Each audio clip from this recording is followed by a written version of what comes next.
Isa pong magandang araw sa ating lahat. Ngayon po ay araw ng linggo at tamang-tama po ang mabuting balita ngayon. Sabi po sa mabuting balita, noong panahong iyon, ang 11 alagad ay nagpunta sa Galilea sa bundok na itinuro sa kanila ni Jesus. Nang makita nila si Jesus, siya'y sinamba nila. Bagamat may ilang nag-alinlangan, lumapit si Jesus at sinabi sa kanila, ibinigay na sa akin ang lahat ng kapangyarihan sa langit at sa lupa. Kaya humayo kayo at gawin ninyong alagad ko ang lahat ng bansa. Binyagan ninyo sila sa ngalan ng Ama at ng Anak at ng Espiritu Santo at turuang sumunod sa lahat ng ipinagutos ko sa inyo. Tandaan ninyo, ako'y laging kasama ninyo hanggang sa katapusan ng sanlibutan. Yan po ang mabuting balita ng Panginoon. Alam niyo po, tamang-tama, ngayon po ay araw ng linggo. Nagsimba na po ba kayo? Alam niyo po, nakakatawa, ako ay nagigilty din dito. Kasi, ang pakiramdam ko, kapag ako ay nagsisimba, ang bait-bait ko, sobrang blessed ako, at kailangan kong gumawa ng mabuti. Kasi ako ay nagsimba. Kasi ako ay nagsisimba. Pero, bakit pakiramdam ko din, at ngayon ko lang nare-realize, ngayon ko natatandaan, pag hindi ako nakakapagsimba, parang wala lang sa akin kung meron akong hindi magandang nagagawa. Wala lang sa akin kung ako'y nakakapagsalita ng hindi maganda. Wala lang sa akin kung medyo pangit ang ugali ko. Hindi po ba?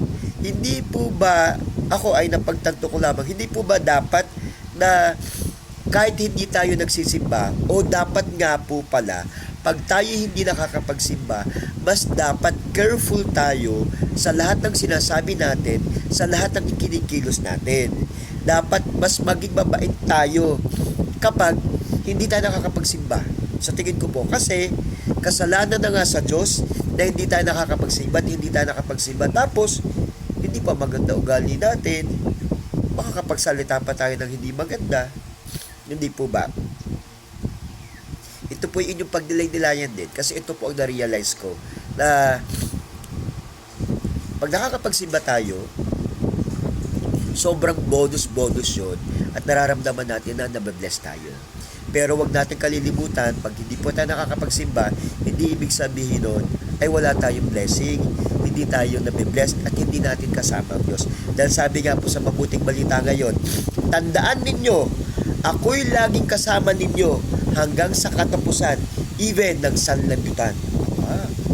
Lagi po pala natin siya kasama. Kaya, dapat mabait din tayo kahit hindi po tayo nakapagsimba. Dapat hindi rin tayo gumagawa ng hindi maganda pag hindi tayo nakakapagsimba. At dun nga po tayo dapat mas maging mabait para hindi madagdagan ang kasalanan natin na hindi tayo nagsimba. So yun po, tayo po manalangin. Lord Jesus, maraming salamat po sapagkat muli mo na naman kaming ni-remind, ipaniliwanag mo sa amin na yes, kailangan po namin magsimba. And yes, kahit hindi kami nagsisimba, kasama ka pa rin namin. And Lord, maraming salamat sa magandang araw na ipinagkaloob mo sa amin. And Lord, maraming salamat sapagkat patuloy mo kami ginigising. Hindi man yung literal na ginigising mo kami pag umaga, pero patuloy mong ginigising ang aming isipan, ginigising ang aming mga puso, ginigising ang aming kamalayan sa maling aming mga ginagawa at sa mga tamang aming ginagawa na maipagpatuloy namin ito. Lord, hinihiling po namin na nawa po lahat ng may karamdaman ngayon, patuloy niyo po silang hipuin, patuloy niyo po silang pagalingin, nang sa ganun, Panginoon, makapaglingkod pa sila sa inyo at makasama pa nila mga mahal nila sa buhay.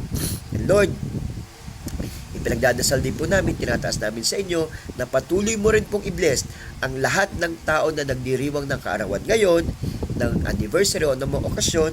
Nawa po, gawin mo po silang masaya ngayon. Yakapin mo po sila ngayong araw na ito. Amen, amen, and amen. So yan po, mga kasama, mga kapatid, mga pamilya, mga kaibigan ko po, napakagandang reminder nito ng ating Panginoon na huwag natin kalilimutan at lagi yan sinasabi dito, tandaan daw po natin, lagi natin siyang kasama, maging magpahanggang sa sanlibutan man.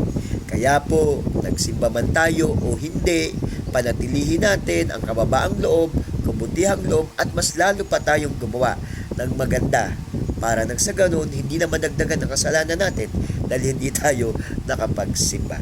So muli po sa aking mga kababayan, sa mga kabarangay ko po dyan sa Sampaga, ay ako po'y patuloy na lagi nagpapasalamat sa inyo at sa aking po mga kababayan dito sa Bayan ng Balayan, lagi po nating isaisip at isa puso ang Balayan kong mahal. Mamaya nga po pala, alas 3 po ng hapon, yung po araw ng linggo, May 30, meron pong interfaith na pagsasama-samang pagdadasal.